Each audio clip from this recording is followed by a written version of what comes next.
basically unknown. That BU tag. But yes, we should be getting underway any minute now. Just waiting for everyone to ready up, choose sides, choose first pick. All of that kind of, important stuff.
Look, everyone's here.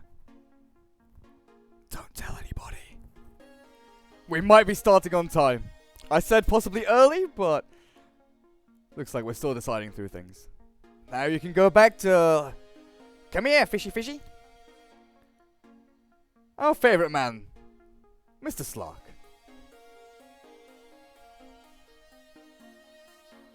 Wiggle, wiggle, little fish.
Look!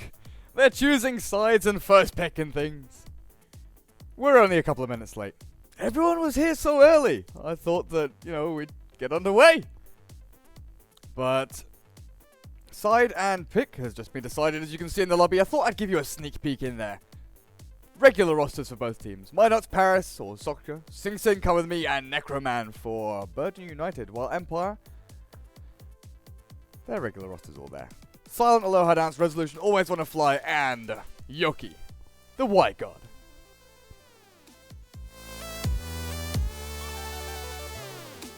So we should be getting started soon, guys. Don't go anywhere.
Welcome everyone to the start of tonight's D2CL action. Burden United up against Team Empire. Now this should be a good one. Burden United 2-0ing NIP and then losing 2-0 to BBC, which was quite surprising since they're a new squad. They've got a lot of old school players, but let's see what they can do against Empire, who are some pretty strong favourites right now. Head over to the draft, find out what we're dealing with, and welcome in Nahaz. What's going on, man? Not too much, man. You're killing me a little. I had exams to grade. I had applications to read. And you're like, hey, you want to cast Empire versus Burden? I can't turn this down. This should be a really, really fun series. You know, like you said, NIP is actually the only team to beat Empire this month. They are 14-1. They have looked like absolute buzzsaws as they have throughout the entirety of 6.83. And all of a sudden, Burden shows up and 2-0's NIP the other day out of nowhere and gives us what should be a really compelling matchup. Well, yeah, they dropped, was it Sexy Bambo, and now they brought in Solskjaer, because he's obviously, parted ways with effing Mad, who is still yet to announce where he's going, but there are some people who, have estimated or guessed where he's going to end up. Team Empire, they've been so strong recently. We saw them the other day without resolution, and it looked like, they were missing one of the main factors why they are so dominant right now. Rezo does give them quite a lot of their in-game calls. Overall, the team does make decisions on their own, but those small little calls in team fights where, go on this guy, make that movement towards him, they were definitely missing him. The second game we saw, Resolution came back in, and he was like straight in there. Look, make no mistake, Resolution is the core of the team right now. And it's interesting to me that Team Empire right now is playing a lot like EG did when they had Arteezy. Resolution is generally the one that is getting farming priority over Silent, which actually works really well for them because if you remember, Silent way back in his career was originally a support player. And so he has a very wide hero pool. He's comfortable moving around the map, doing a lot of different things, and he's playing a lot like Fear did. When Arteezy was getting ridiculous farming priority for EG, he's comfortable starting off in lane, getting a lot of farm in lane, and then transitioning to more of a playmaking role. But very strong openings for both teams. Team Empire is 11-1 with Earthshaker in this patch. It'll be Aloha Dance on that hero, almost certainly. And you can make a very good argument. They have 2 of the top 5 Magnus players in the world in Yoki and Resolution. Resolution had just a commanding performance on Magnus the other week. But Yoki actually has the highest number of heroes hit per cast of RP on average in this patch. So very, very commanding with this hero. Oh yeah, and if they can pick it up in the first one too, like why not, seriously? Yoki's also been playing some pretty unusual offlane heroes. We've seen him play safe lane Lina, technically offlane in a 1v1 against Puck, but bringing out Pudge and Sand King, which really are not seen at all.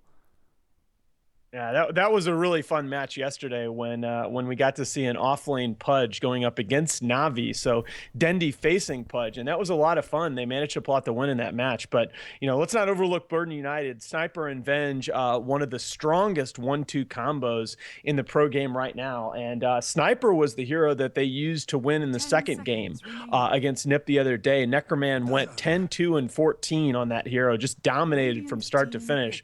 But Team Empire are going with what's worked for them this patch. Always Want to Fly is 11-0 on Dazzle. And when you look at what Dazzle brings to the table, he just fits so well in this current meta. There's such a heavy emphasis on physical damage. Weave gives you that armor and armor reduction. And Shadow Wave, don't forget, Shadow Wave is physical. So Dazzle, especially with the PA, man, Empire, this is a strong, strong draft from them.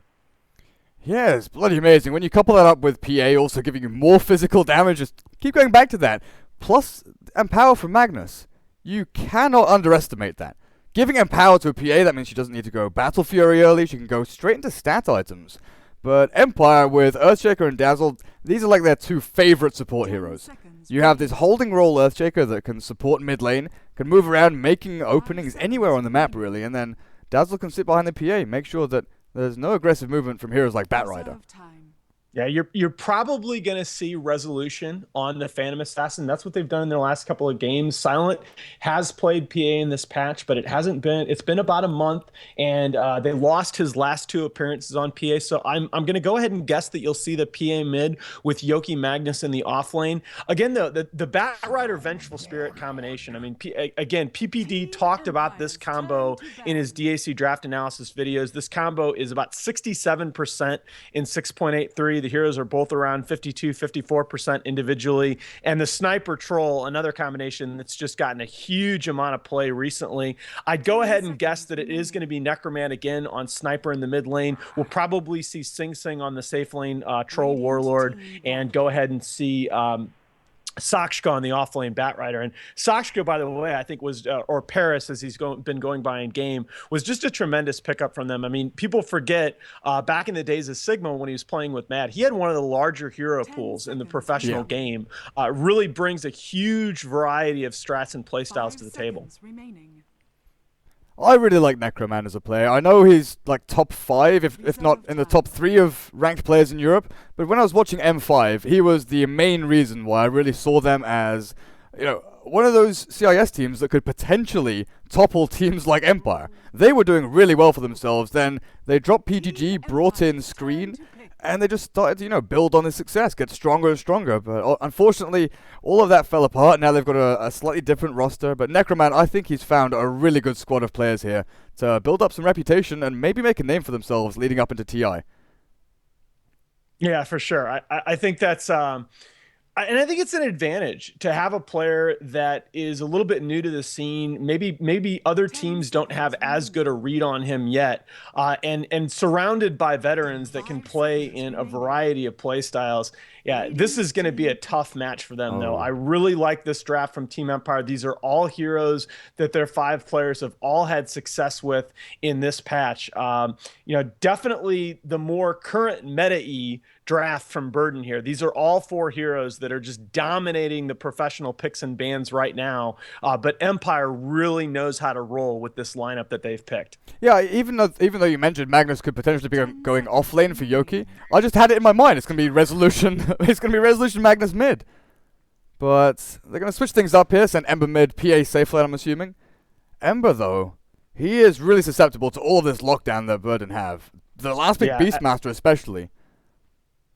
Yeah, I think that's right. And I think that the Beastmaster was a really good 5th pick. You've got a number of heroes on the Team Empire. So both the TA really and the Ember, very, very vulnerable to that single target lockdown that Beastmaster brings to the table. And don't forget also, Empire's gone with kind of a greedy draft. If you look at it, the Earthshaker really does need that Blink Dagger to be effective. So BU probably feel a little bit more comfortable going with that Beastmaster as a 5th pick. Where does he fit into this though? We've seen CIS teams run it as like a 4 role in Southeast Asia. The majority of the games that I watch have, especially teams like CSW. Beastmaster offlane has come back into fashion a little bit, but it's not really catching on that much in the West, it seems. Well, so what you see a lot of times is teams that run a Batrider will sometimes pick another sort of offlane hero in the 4 position, because what Batrider's going to do anyway, he's going to go and get a couple of levels in that top lane, and then he's going to be transitioning into the jungle anyway, and the Beastmaster will go ahead and come up to that offlane, grab a little bit of experience, stack Ancients, and do almost what a Beastmaster would do in a 3-position role in a normal game. Yeah, you're playing him basically like a 3.5. Right. So Empire, they're setting up their lanes to put Silence on the Ember Spirit up at top, and Resolution's playing mid PA. So PA up against the Sniper. I didn't really think about this. Ember Spirit is a hero, that can potentially run up to a Sniper, get the Searing Chains and Flame Guard down, and dish out enough damage to kill him. But PA has that consistent long-range harass, and then the gap closer, so the Sniper is always under threat here. If Earthshaker lands one Fissure, Sniper, if he goes too close to the ramp, he could just die. Yeah, I mean, it is a little bit harder now. It's significantly harder, I should say, to gank a Sniper now than it was in the past with that spammable shrapnel. And, you've heard me talk about shrapnel. I think that's one of the better skills in the game currently. But the long-range initiation of the Earthshaker, one of the few heroes that can really pressure Sniper early consistently as a roaming support without getting himself into danger. Soshka making a bit of a pest out of himself there. 5-5 Flurst and getting into that creep wave. Always want to fly, taking quite a bit of harass here. Silent, though, not leveling anything just yet. If he needs the Searing Chains, yeah, he can go for this. So Soshka has to be very wary of his positioning here. If he goes too far forward, Searing Chains in the middle of a creep wave could be the end of him. Yeah, still, that was a pretty well-played exchange. Sensing that the Earthshaker wasn't too near his position, he could be a little bit more aggressive than he would be with the combination of the Dazzle and the Ember Spirit. And remember, Dazzle doesn't really have anything that can shut him down early. All the same, though, interesting that he feels like he has to give up on that lane already. And boy, huge exchange here in the mid. Yeah, look at how Resolution got there to...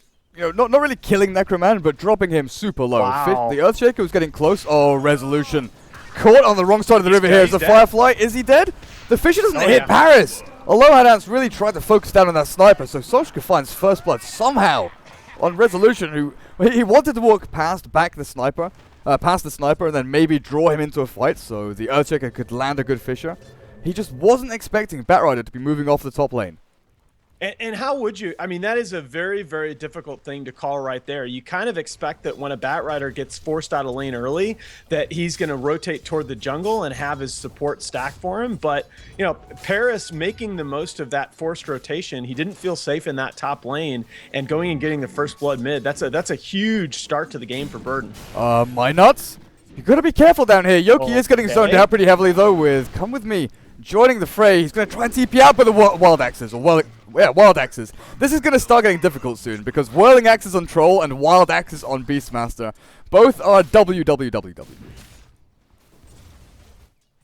Yeah, it's a tough thing for Magnus to deal with that, all those spammable abilities that they're going to have going in this bottom lane for him. And yeah, I mean, it looks like they might be able to make the most of this situation, even with Batrider getting forced out of the top lane a little bit earlier than is ideal. Radiant's top tower is under attack. Come With Me is doing a really good job here. They're setting up the entire jungle for this Batrider. So Sokshka has already taken one large stack camp and some of a medium camp, and then he's got a full large stack camp over here as well that Come With Me is stacking even further.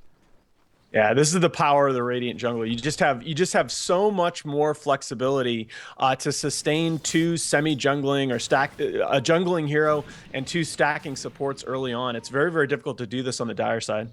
What's the timing on this blink on Batrider going to be? Oh, so Come With Me is now heading up top to get some levels for himself. When this lane pushes back to the Dire tier 1... That's what I thought was going to happen. Oh, he can't even pull the large camp, though. A couple of sentries there going to be blocking that off, so he's not going to have the opportunity to keep the equilibrium where he wants it, closer to his tier 1.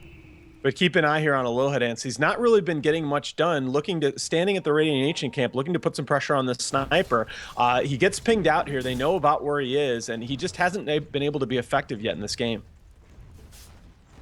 And Resolution is slowly but surely coming back into this. He's leading CS against the sniper just because, look, now long range harass, it doesn't seem like much right there, but with bottles to sustain that, it's 25 mana per cast. But if you're going to be casting it, multiple times over the course of a minute and a half, 2 minutes before the next rune spot, Sniper doesn't have a great HP pool.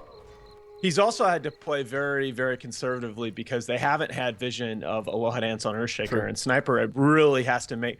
Earthshaker has had a huge influence on this mid lane, despite the fact that he hasn't really made any big plays yet.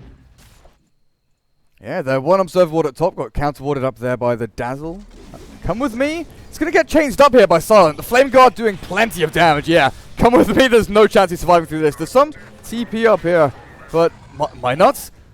Are you sure this is the area you want to be in? Silent's getting hit down by the tower, but the Shadow Wave from Dazzle keeps him healthy. They might go for more here, as Fissure is coming off cooldown in a couple of seconds. If only Silent had level 6 or could close the gap with Phase Boots maybe? Yeah, they can't go for this. The TP that's coming in though, Come With Me once again wants to fight more. But that's just the aggression of Empire. Yeah, he should get out just fine though. Diving tower, backing off, diving tower. No reason they shouldn't. You're going to see Necroman. You see already positioning himself a lot more aggressively now that he knows where the Earthshaker is on the map. But yeah, that was a really good exchange for them. And Silent with the 3 points in that Flame Guard. Yeah, the Vengeful Spirit stun. Just he doesn't really care. But yeah, before this all kicked off, I was wondering on the timing of this blink on Bat because sometimes if he gets a good jungle, it's 9-10 minutes. That's a fast blink dagger for a Batrider. Goodness. But look at it! Look at him! This is a freaking 6-minute blink dagger. Less than 6 minutes. Yeah. Mid lane though, Resolution going on a Necroman, the DD rune on that PA. Maybe getting a few lucky crits, but with a final dagger finishes him off. Back to Sokshka though. What the hell? That's that first blood. It is just so huge. You give a Batrider first blood on the enemy mid, and this is what happens. He's going to have that blink. He has that blink dagger before 6 minutes mark. This is one of the earliest blinks on Bats in recent competitive play. And boy, Silent better watch out. Fly, force to suspend the grave to keep him alive. Those physical damage axes going straight through his Flame Guard. Right. Do you know, off the top of your head, Nahas, what is the fastest ever blink dagger on Batrider? I'm going to put you on the spot here just to see if you know, because I know. Off the top, oh really? Off the top, no. It's gonna be about 4.5, I believe. Is it really? And yeah, I think so. I think there's been one that was just ridiculous early. Why? What were you thinking about? I was joking. I've got no idea. Oh, okay. You had me going there, Turkey. You had me going. Now I want to say it's like 4.5. I'm sure that one of the standard deviants. Shout out to those guys. Will tweet it at me or type it into Twitch chat. Well, here comes the debut. Sokshka jumping straight onto Resolution. They might need another magic missile. No, just finish him off with right clicks. Yeah, that one kill mid, and then his decision to go ahead and rotate into the jungle, and he's been jungling very efficiently. Gotten a little bit of luck with his camps, right? None of those mud golems, but still, he's had a really good time, and that's just those 2 kills early on in the match on Resolution's PA. You saw how badly he was dominating initially against Necroman, and that advantage is basically gone. Yeah, it's definitely waning now, but you just do not expect that Batrider to suddenly blink on you, lasso you 6 minutes into the game. So P8, you can't put that on resolution. That's just down to this timing being completely out of left field. Sing Sing absolutely. Sing Sing with the Helmet Dominator heading into the jungle now, and this is one of the reasons I really like Troll overall as a hero. You know, his concept is really interesting, the fact he can switch from melee to ranged. But if you get lifesteal on him, he's a safe lane farmer that can just go straight into the jungle, but... Nice Fisher block, he's dead. Yeah, Aloha Dance catches the Fisher. Yoki gonna skewer him, hopefully not back over the Fisher, but they managed to find the kill there with ES taking the last hit. But that was 2 or 3 men moving down to bot lane.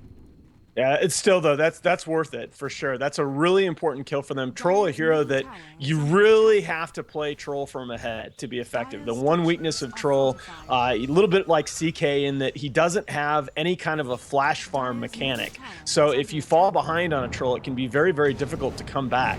So that's a really important kill at this point in the game, especially given that their Phantom Assassin has eaten a couple early deaths. Oh man, I don't know if they have this large, or they had this large camp stacked, but Silent just used all of his remnants to jump into a camp that's completely empty.